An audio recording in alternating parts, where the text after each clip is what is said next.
Karena orang tujuannya apa ya, pengen kaya, pengen cari penghasilan untuk apa? Untuk kekayaan. Yang ujung-ujungnya kan di kepesugihan. Kitanya. Elunya tuh. Elunya. Dia itu sebenarnya melakukan pesugihan yang tumbalnya itu adalah mengambil energi dari orang-orang. Setiap yang dia punya toko material banyak, setiap yang selalu kecelakaannya di depan toko material dia. Astagfirullah. Kita kirim kuntilanak 100 gitu, bisa itu kayak gitu. Ada. Itu maksudnya yang teringan. Yang teringat. Kita juga bisa. Ya kalau dengan iblis ya biasanya tumbalnya sering.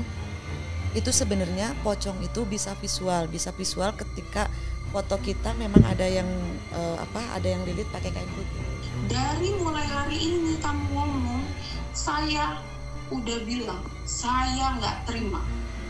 Kamu lihat, kedepannya nggak akan pernah ada cowok yang suka sama kamu atau bisa deketin kamu kecuali saya.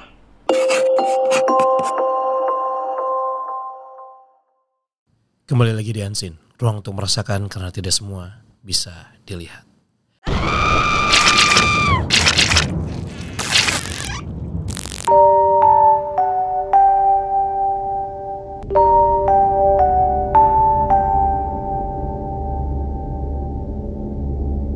Masih di seri special edition The Hidden Narrative of Unseen yang akan mengupas sisi gelap dari dunia gaib, ilmu supranatural dan juga praktek rahasia yang tidak semua orang berani bahas, yaitu tentang ilmu pesugihan dan juga pengasihan.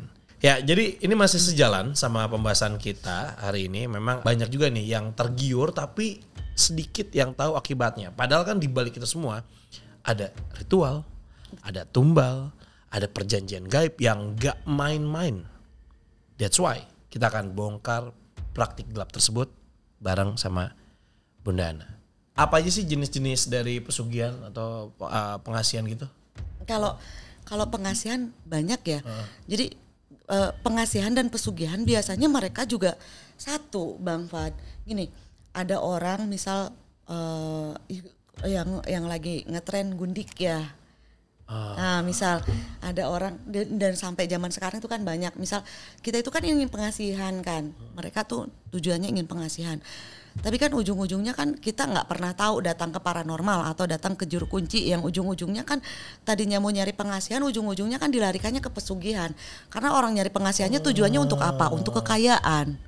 Nah, untuk kekayaan sebagai seorang perempuan yang nggak kerja, ujung-ujungnya kekayaannya didapat dari mana? Iya, itu gitu dia. Kan?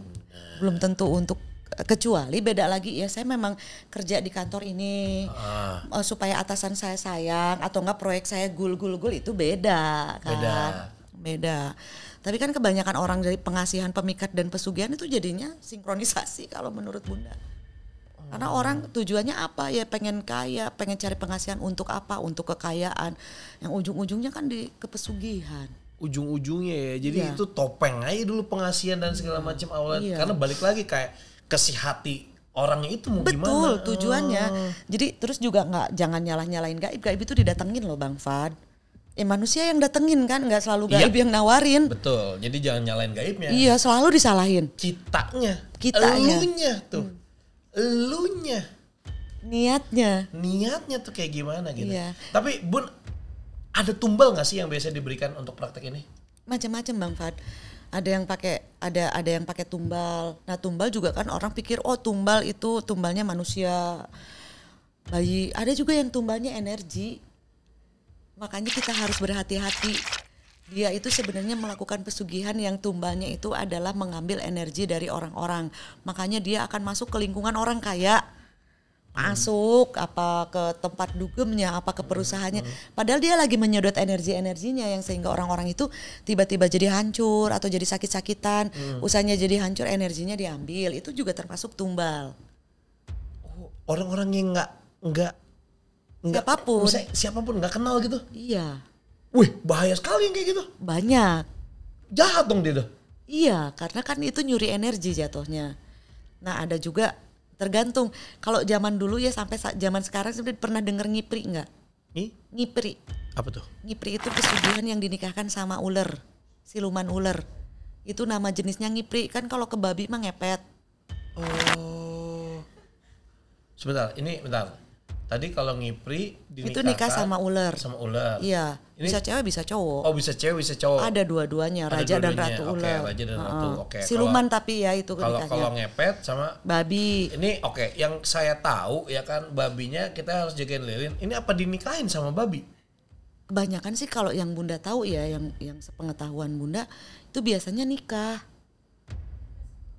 Nikah sama babi. Nikah sama siluman juga kayak gitu, tapi yang karena pernah ngobatin juga, maksudnya pernah ngilangin juga gitu. Terus kenapa gitu? Ini ada apa?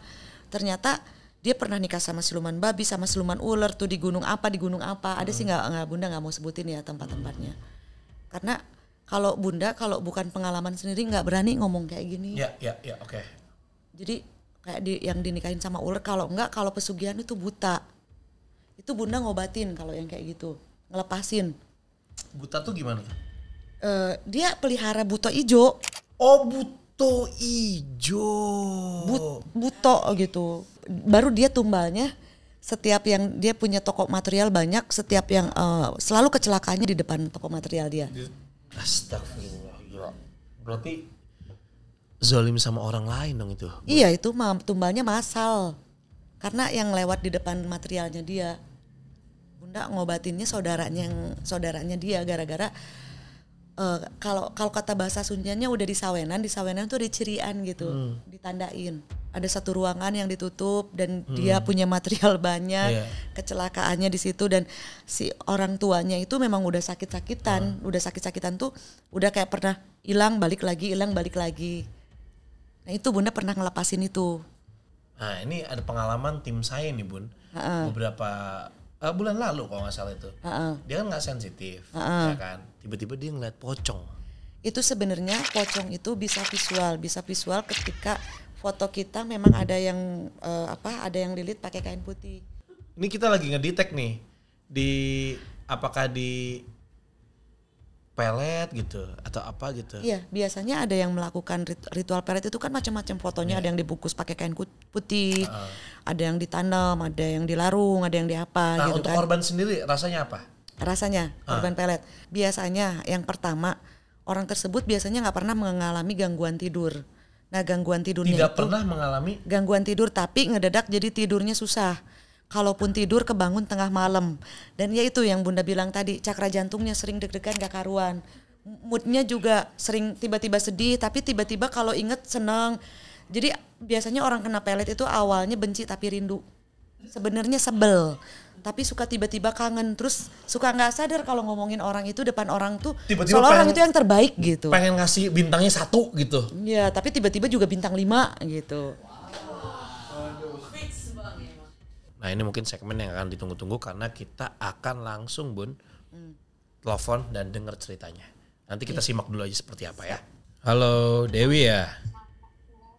Waalaikumsalam warahmatullahi wabarakatuh. Asli mana Dewi? Kalau aku itu ngiranya Bang, cuman kalau orang tua itu tempat abang itu kemarin. Oh tempat gitu ya.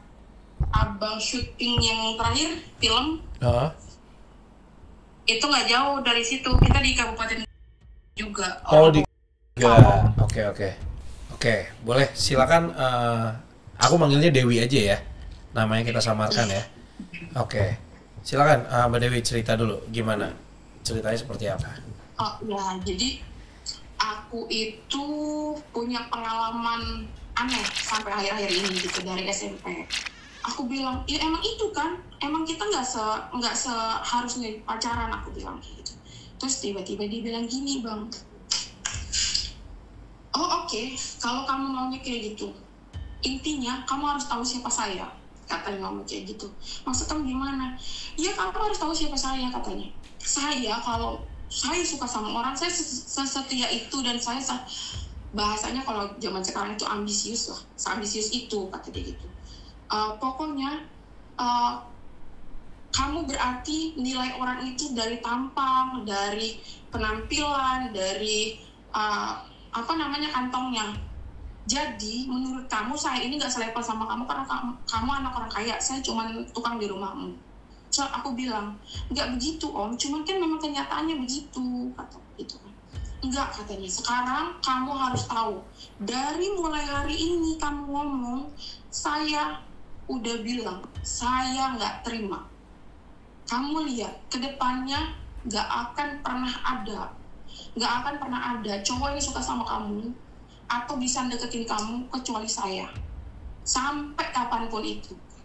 Nah, cowok itu sakit hati karena kamu kalimatnya seolah ngerendahin dia dan dia itu bukan kastamu. Kata bahasanya kiai itu. Terus kataku, apalagi? Udah cuma itu doang Bang di orang pertama. Di orang kedua baru kebongkar. Itu aja sih yang aku alamin. Sampai detik ini. Gitu. Oke, Dewi, makasih banget ceritanya. Nih mau coba kita bahas nanti kesimpulan nanti kita kasih tahu kamu ya. Ada yang kayak gitu ya Bunda? Ada. Sebenarnya kalau hal yang seperti ini tuh, ini adalah sebuah guna-guna metode zaman lampau.